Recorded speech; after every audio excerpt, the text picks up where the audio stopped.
Today on Locked On A's, we're talking about the Carlos Correa saga.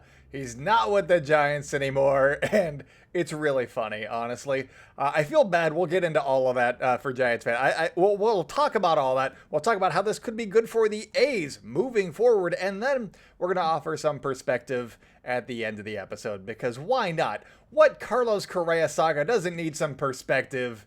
Let's get into it, you guys. How's it going, A's fans? And welcome to episode 511 of the Locked On A's podcast, part of the Locked On Podcast Network, your team every day. I'm your host, noted baseball fan Jason Burke, and on today's show, Carlos Correa is no longer signing with the Giants. He is now with the New York Mets. Steve Cohen has so much money, and we'll talk about everything revolving around that in the first segment today. In the second segment, we're talking about how this could be good for the A's moving forward, because this is Locked On A's, not Locked On LOL Giants. And then in the third segment, we're going to do just a perspective a little bit here, and we're going to talk about a little bit of everything, and we're going to get down into the emotions. It's the holiday season. We got to do some nice things and some charitable work, so we're going to do that in the third segment. But before we get into anything, thank you so much for making Locked On A's your first listen of the day. We are free and available on all platforms, including on YouTube. So subscribe to our YouTube channel, like and comment over there. By doing all three of those things, the subscribing, the liking, the commenting, you help this podcast grow because I don't know if you know this, but there's an algorithm on YouTube that helps, if you do those things, it helps other A's fans find the show, and then we get more subscribers, and then we take over the world with our Carlos Correa jokes, which are coming to you here in just a second. But before we get into that too, make sure to follow us on social media at Locked On A's on Twitter and Instagram. I'm by Jason B on Twitter. Check out Inside the A's for more A's news, insight, and analysis. The A's actually did some stuff that I was planning on talking about, like announcing their non-roster invitees. They signed Drew Rachinsky and also DFA'd Zach Logue. All that stuff is over at Inside the A's, so go read about that over there at Inside the A's on Twitter and on Facebook, so you never miss an article over there. But without further ado, let's talk about the Carlos Correa saga. I can't do it without laughing, and I feel bad, but ha ha ha, ha ha ha. I think it's out of my system now. Good. So the Carlos Correa deal fell apart. Yesterday, there was going to be a press conference to introduce Carlos Correa as the crowning jewel of the Bay, I guess, of the San Francisco Giants at the very least. And that was canceled last minute, and everybody was like, oh, that's weird. Okay, well, it's probably nothing. It's cool. Whatever. And that's how I went about my day, is whatever. He's probably going to sign with the Giants. People asking, I was like, it's probably nothing. This happens. Whatever. And then at midnight, I was in bed on my phone playing my game. It's part of my bedtime routine. I was playing Marvel Strike Force. Great game. And all of a sudden, my phone starts blowing up. And it's like, guys, this isn't a drill. It was the Locked On MLB group chat. It's like, this isn't a drill. And I was like, what's going on? And I was like, oh, boy. And I laughed a lot. I sent out some fire tweets. I was very happy with those. And just dunking on the Giants because ha ha ha Giants. But I mean, that sucks. John Heyman tweeted out the news first and foremost. Also, John Heyman also reported that the Giants had actually signed Arson Judge. So John Heyman not having a great offseason for the San Francisco Giants. And I would be worried if I was John Heyman just walking around in San Francisco next time, because he has broken their hearts twice this offseason in what could be arguably the worst offseason that any team has had. And the A's have done not a lot of offseasons. But when they sign players like Jace Peterson, like Drew Rachinsky, like Aledmus Diaz, and so on and so forth. Oh, and also Trevor May. They come to the team. So there's that. So that's a feather in the A's cap, is actually getting the guys that you signed to play for the team. Good job, A's. I would like to make a few jokes because, I mean, I don't like the Giants. I do feel bad for Giants fans to a degree. Because if this happened to the A's, I'd be devastated.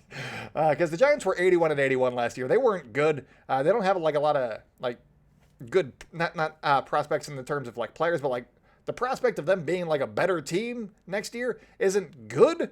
And so they needed somebody like Arson Judge or Carlos Correa, and they were teased with both of them, and then they were ripped away and sent to New York instead, and that stinks. So that sucks. But let's make some jokes anyway. Last week I said that I wanted to make an album cover with the band They Might Be Giants, and then just put like Bryce Harper and Giancarlo Stanton's face and like Aaron Judge, and I thought that would be really funny. And now you could add Carlos Correa to that, so that's a rehash of that joke. But I also wanted to do this with a new band called They Won't Be Giants, and then just do that with the subsequent free agent classes for the rest of eternity, apparently, because the Giants do not get these top guys. Put Shohei Ohtani front and center in that one, because he is going to be a free agent, and the Giants ownership is going to promise Shohei Ohtani he's not going to sign there. He's going to sign somewhere else. It might be on the West Coast.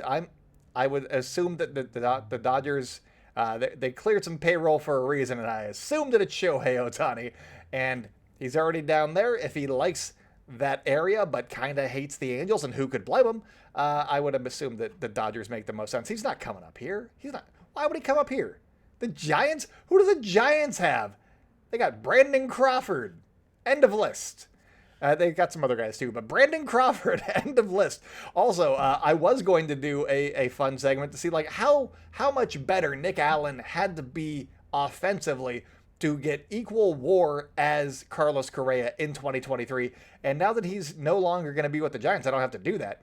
But I was like, this would be interesting because Nick Allen is a glove first guy. He's got a Gold Glove caliber defense over at shortstop. Carlos Correa, he goes up and down. It could be a great year. It could be a bad year. It could be a negative year. So I wanted to see how good, like, did Nick Allen have to be like well above league average? Did he have to be just league average? Like, what did he have to do?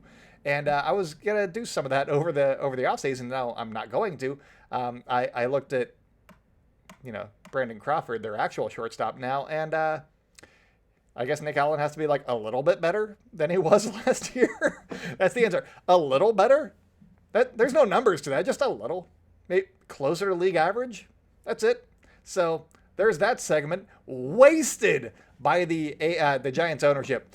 Apparently what happened is ownership got cold feet over some sort of medical detail that we don't know what it was, but presumably, or what is being reported is that it is something that was before he started playing in Major League Baseball. So he signed like a bunch of contracts. One, now two. Or he didn't actually sign with the Giants. So two, not three. But he's gotten contracts with this in his record before, but it seems like ownership was like, maybe we don't want to give money to this guy because he's kind of a jerk or something. I don't know. And then they blamed it on medicals. Weird. And then 12 hours later, I guess a few hours later, Scott Boras had not heard from the Giants, so he just started talking to Steve Cohen, who has all of the money. And he signed with the Mets instead at midnight Pacific, 3 a.m. Mets time. So that's something to wake up to. What a wild turn of events that was. And you have to think that with the way that the Giants handled this, and I know that a lot of Giants fans are blaming Farhan Zaidi, and this doesn't feel like he went and got the guy. He's doing his part. He's trying to construct the winners. This feels like an ownership thing, because I like Farhan, and so I don't want to blame him at all. But I think that Giants fans are mad at Farhan Zaidi because he's a new age guy, and he does stuff like a modern baseball front office should do. And not like Brian Sabian, who won 3 championships, doing it the old school way with bulldogs like Madison Bumgarner.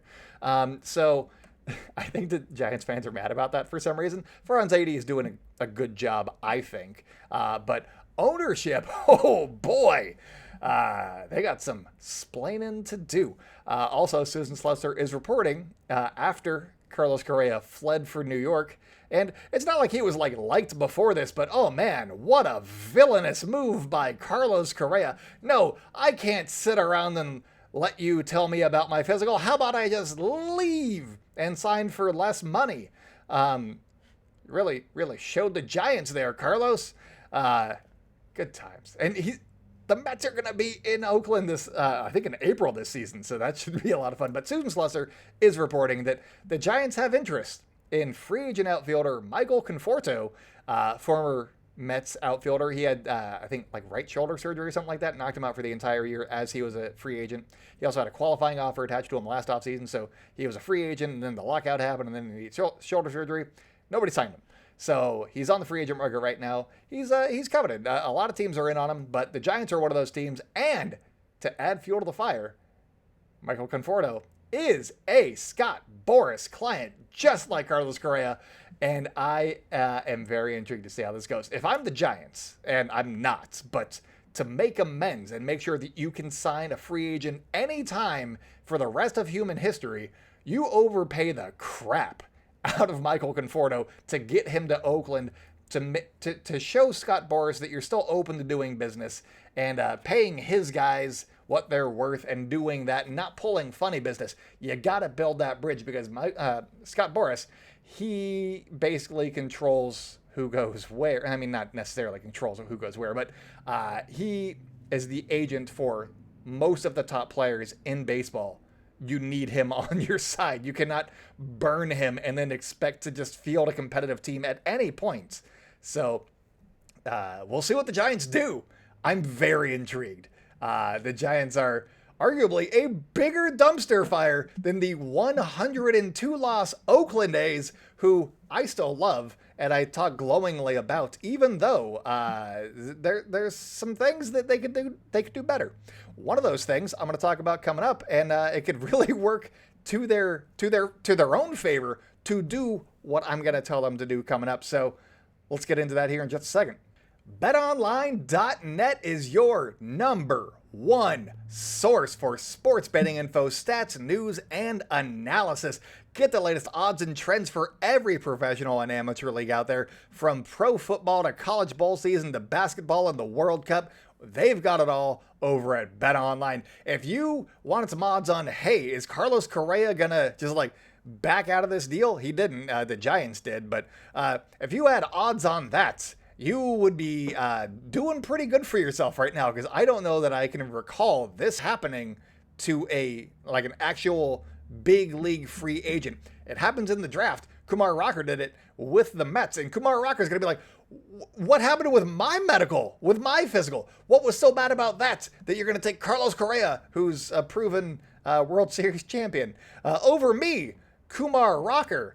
But anyways, if you love sports podcasts, and I'm guessing that you do because you're listening to one currently, you can even find those at BetOnline as well. They're the fastest and easiest way to get your betting info. So head to the website today or use your mobile device to learn more, because BetOnline is where the game starts. Welcome back to the Locked On A's podcast. If you guys are enjoying the show, make sure to subscribe wherever you like to hear podcasts, including on YouTube. Like, comment, subscribe. It helps grow the podcast and find other A's fans like yourself, so that we get so many more views on our videos, and that makes me feel good. And also comment down below. That's a big one. For some reason. And people are always very, very nice in the comments. Be nice to each other. Be nice to me specifically. Rip each other to shreds. Be nice to me at least. That's the one rule in the comments section of our YouTube page. Be nice to the host. So good at baseball, so handsome. That's what you write down there. Also, make sure to follow us on social media at LockedOnA's on Twitter and Instagram. I'm at ByJasonB on Twitter. And check out Inside the A's for more A's news, insight, and analysis coming your way. When news happens, it's at Inside the A's. Came up with that, and I like that tagline. So there's that. Anyways, let's talk about the thing that why this could be good for the A's. It's bad for the Giants, so that's always good for the A's. But the A's have to take advantage of this opportunity, and this is an opportunity.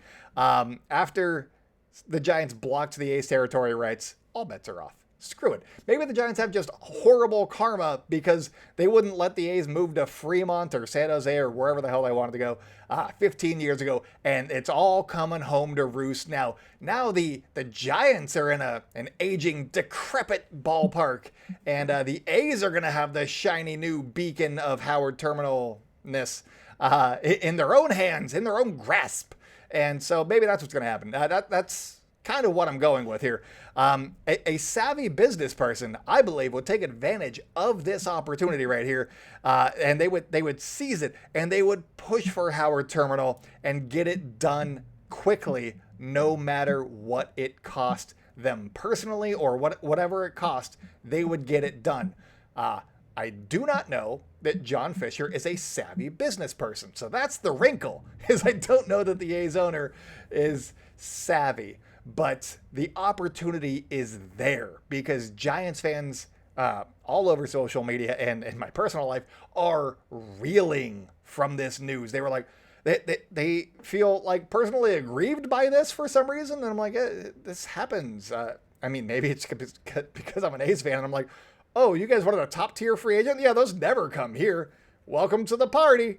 But the A's can take advantage of this situation and make it the best for themselves. They could sell more tickets for 2023 if they go out and get some good publicity for themselves. Maybe start promoting the team that they have, or have a fan fest, or some promotions, or something that would get people excited about A's baseball again. I don't know. Things that they haven't been doing of late, like a fan fest. People like those. Do that, A's. So the Giants fans are reeling right now, and I feel like this is an opportunity to reel some of those lapsed, maybe even Giants fans in. You could reel them in because they're reeling. You could reel them and bring them over to the A side. Obviously, as A's fans, we don't want to watch games with these people because they're lapsed Giants fans that are like, oh, well, these guys are shiny now. They don't have the same dedication to their team as we do. But I mean, that is how you sell tickets, and that is how you get to spend more money on payroll, and that's how you can convince ownership to do things. I'm not saying that we should go to games more often or anything, because games are expensive now. It sucks, but having more people that want to go to games and trying to make an effort to reach out to those people, it would be smart. And getting some positive news on Howard Terminal, making sure that just baseball fans in the area and across the nation know that the A's are going to be in Oakland would be a very smart move for a savvy business person. Is John Fisher savvy? I don't know. I guess we're going to find out. Obviously, it takes time. The process takes time in California politics, and Oakland has been moving fairly quickly. They're waiting on the A's a little bit. Things are still a little murky, but this is the year that things could turn around. And honestly, they should really get something done before the A's have another chance to miss out on another free agent. The Giants have another chance to miss out on a big free agent, because that could really get those Giants fans back into the orange and black, as opposed to getting them into the green and gold. Again, I don't want the fair weather fans to be part of our fan base, because I like us being a scrappy group where there's 10,000 of us maybe at a game, and you can walk around freely and just moving your arms and stuff. But I'd also like to have more people employed at the Coliseum, and it'd be good for everybody, I think, to have more people at the Coliseum in general. But you got to sell tickets, and so you have to have positive news. You have to have more of that stuff and less possum and cat related news at the Coliseum in order to draw those people in and to show that, hey, we're a big league franchise too. The Oakland A's, we're fun. Look at us. And having the newer ballpark while the Giants are going through all of this stuff with all the free agents would be a huge first step to getting some of those people over to your side and potentially making the A's the Bays team once again. It all starts with the ballpark, and also positive news. Maybe having a fan fest, but the ballpark is the big news of the offseason. Got to remind you every now and then, because we don't talk about it every day, because we do this show every day. So I can't just talk, nothing happened at the ballpark today, but the ballpark's the big news. Get that thing done, and then you can start really sticking it to the Giants. You could steal some of their fans because they wouldn't let you move to San Jose. So that would be some nice comeuppance for the A's, I think.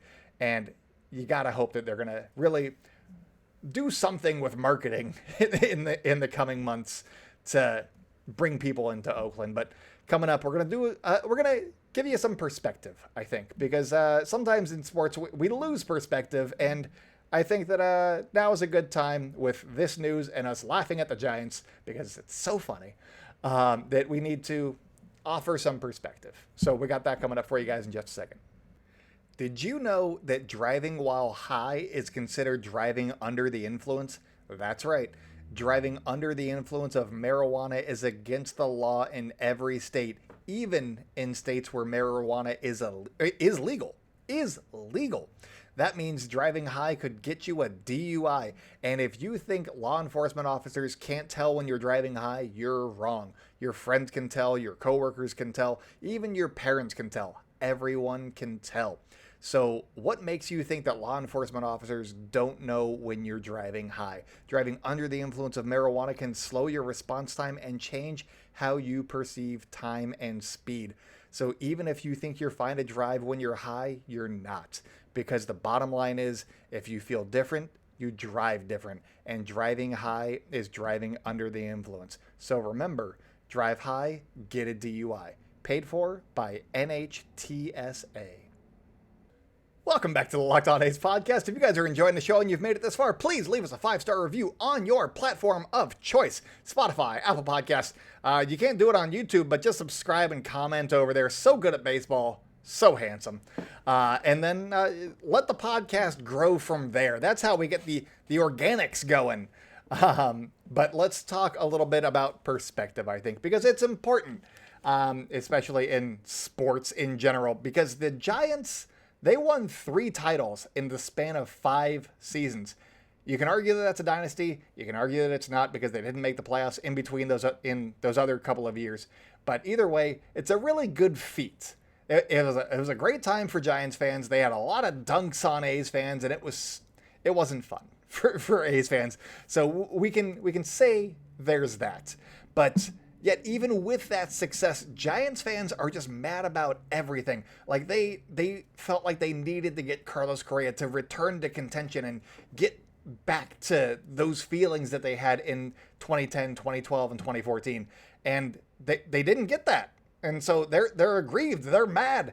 They're mad at anybody, really. Whoever did this, then it's their fault. But they're also not the only fan base that has done this after winning a World Series. The Red Sox are notorious for not being great fans after breaking the streak and then just getting all chesty and being they operate like the A's right now, and that's weird. And whatever. The Mariners, they made the playoffs once, didn't win any games.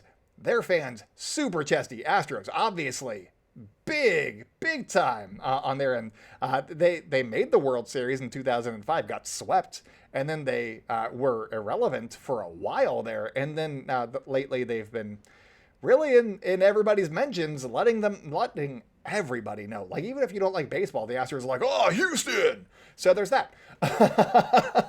And they're not the only ones, but just some examples. It's not just Giants fans that do this after some winning gets into their system.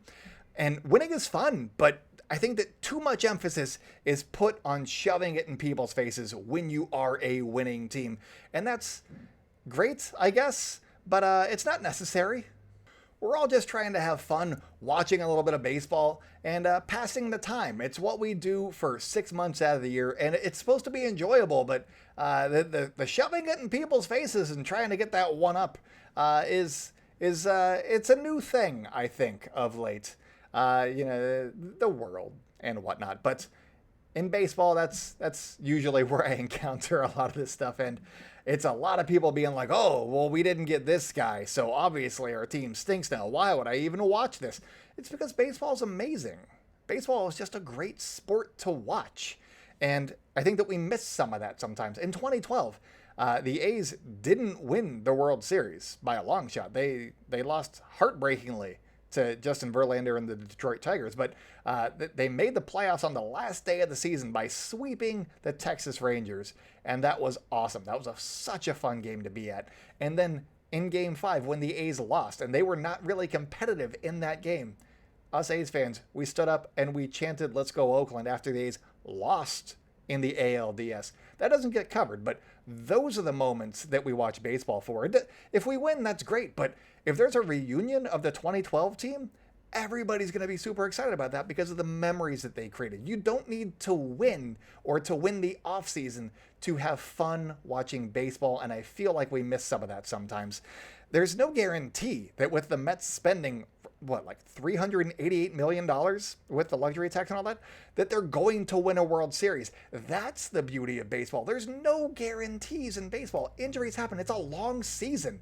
The A's, I mean, if they spent a little bit more money and, didn't trade everybody, they could still be in contention to compete with the Mets. I don't know if they'd have a good shot, but they could compete with the Mets in the World Series. And that's the beauty of baseball, and I feel like we miss some of that sometimes and are just so focused on winning the World Series or winning the Super Bowl or winning the NBA championship or whatever the hockey one's called. Just so focused on winning. And I think that the World Cup was a good example of this. I think that we kind of know that America is not great at, playing soccer. And so there's a lot of people that are like, I watch and, until America's out and then I stop. That's fine. But there's a lot of people that just enjoy watching the sport, even though they don't necessarily have a rooting interest. That's what I do. I just pick which jersey I like game to game, and then I go from there. Argentina, great jerseys. Happy they won. So you just go, and you could pick the best players. You could pick whatever you want, but find something that you can latch on to and go with that. And I think that even when a team is losing, like the A's did in, 2022. They lost 102 games. But that final series, I was stoked because they won the last 3 games against the Angels.